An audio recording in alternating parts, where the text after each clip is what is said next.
clima agora é esse. Como mudar de ano, mas também mudar dentro de campo? Ó, essa é boa, hein? Olha, chega assim, ó. Porque ontem o torcedor parecia que ainda estava em 22, né? Falei, ué, que coisa estranha, né? Tanto cruzamento, tanto chute a gol, a coisa não acontece, parece que eu já vi esse filme. Foi mais ou menos isso. Foi por isso, então, que aconteceu até a vaia das torcidas, da torcida, né, no Morumbi, lotada, a torcida sempre brilhante do São Paulo, a gente sempre tem que colocar isso também. Agora, o Rogério Ceni falou sobre isso. A gente vai ouvir o Rogério Ceni, mas a gente vai assistir também o que foi essa partida no Morumbi. Uma estreia amarga, né? Porque o São Paulo e o Ituano ficaram ali no 0-0. Chico já trouxe aqui. O São Paulo dominou a partida, mas não conseguiu ali concluir, colocar no fundo do gol. Vamos assistir a matéria. Quando Arthur Nascimento, neto de Pelé, deu o pontapé inicial para São Paulo e Ituano, o Morumbi quase lotado foi a loucura. Era apenas a primeira novidade do domingo, que apresentou também 4 caras novas no tricolor. No gol, Rafael, e no ataque, Wellington Rato, Marcos Paulo e Pedrinho, os pontas velozes que tanto Rogério Ceni queria e que levaram o ídolo Luciano a atuar mais recuado. Olha, o Luciano jogou como segundo atacante a temporada toda passada praticamente, né? E o que ele mais gosta de fazer? Flutuar para vir construir. Então, não vejo problema em ele fazer essa construção. O jogo mal havia começado quando Wellington Rato testou o Jefferson Paulino. Era apenas a primeira criação do São Paulo, que praticamente não sofreu atrás no primeiro tempo e deixou a torcida naquela expectativa de gol. Foi assim na cabeçada do Caleri, na pancada de Rodrigo Nestor. O volante que depois cruzou na medida para Pedrinho, atrapalhado pelo defensor do Ituano. Sem falar do Ferrarese, que por alguns centímetros não marcou pela primeira vez com a camisa tricolor. Mas o lance mais inusitado foi este aí. O chute de Pedrinho não ia para lugar nenhum, mas o taco do Marcelo Freitas espirrou feio e deixou o Morumbi perplexo. Mas a vida de Jefferson Paulino, destaque do Ituano na Série B do ano passado, seguiu complicada. Ele foi elástico para cortar o cruzamento cheio de veneno de Wellington. E eficiente, quando já nos acréscimos, defendeu o chute quase sem ângulo de Igor Vinícius.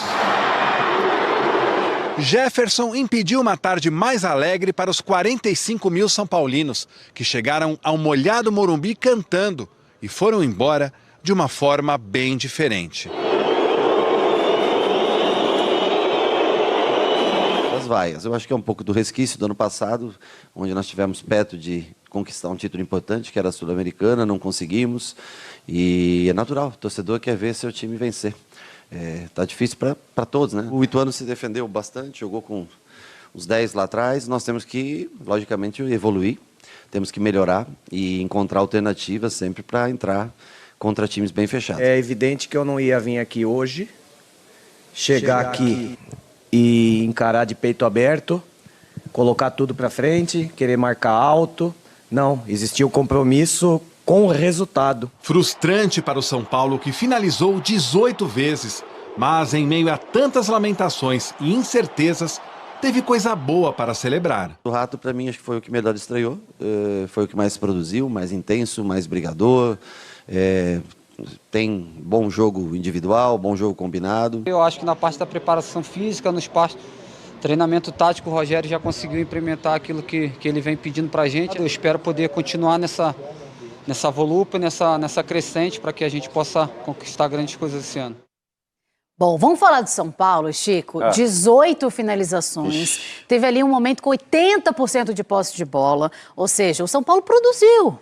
Estava ali, estava com posse e tal. Talvez a qualidade não é aquela esperada pelo torcedor, né? Falta chegar lá no fundo da rede. Agora também teve a estreia de alguns jogadores. Sim. O Ceni elogiou aí o Rato, a gente teve também o Pedrinho, o Rafael no gol, que tem 3 goleiros agora no São Paulo. Sim. E precisa decidir quem que vai ser esse titular ao longo do ano. Para você, como é que foram essas estreias? Eu concordo com o Ceni, acho que o Rato aproveitou a chance.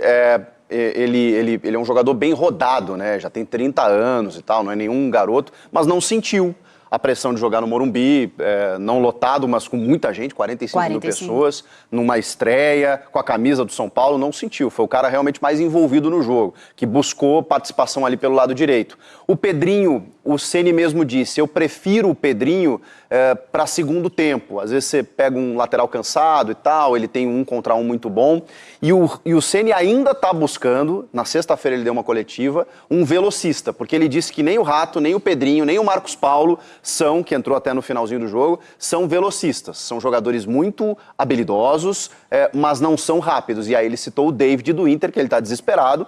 Só que o Inter pagou 11 milhões para tirar ele do Fortaleza e que é uma compensação, nem que seja por um empréstimo e tal. E o São Paulo tem dificuldades financeiras, mas ele deixou bem claro que pode não ser o David, mas eu quero um jogador com as características do David. Então ainda faltam, na opinião do Rogério, reforços. E o Rafael não foi exigido, né?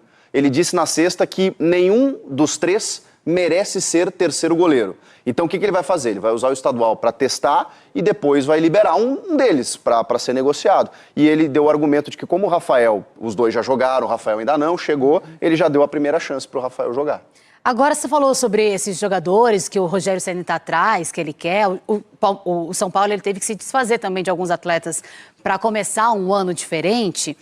Dentro de campo, Chico, a gente falou um pouquinho antes, a apresentação de São Paulo está muito parecida com o que aconteceu em 2022. Mas o Ceni, você concorda que ele tentou mexer no lado tático e técnico do São Paulo, apresentar uma coisa diferente? Sim, inclusive mudando o posicionamento do Luciano.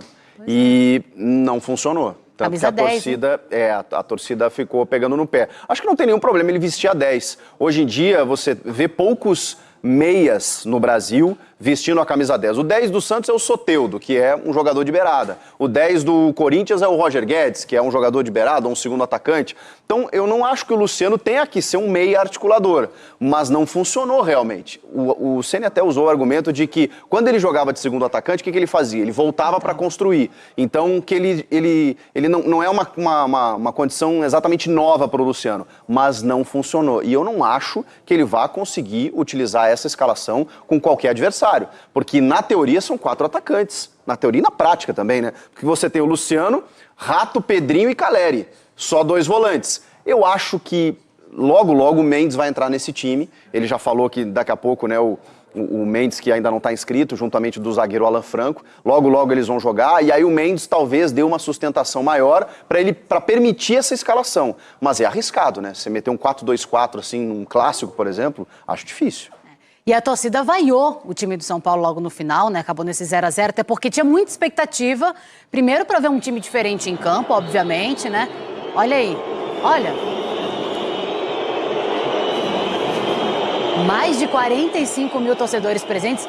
Vale lembrar que eles vaiaram quando a partida terminou, mas também quando o Luciano saiu. A gente está falando do Luciano agora, o Luciano recebeu uma vaia específica.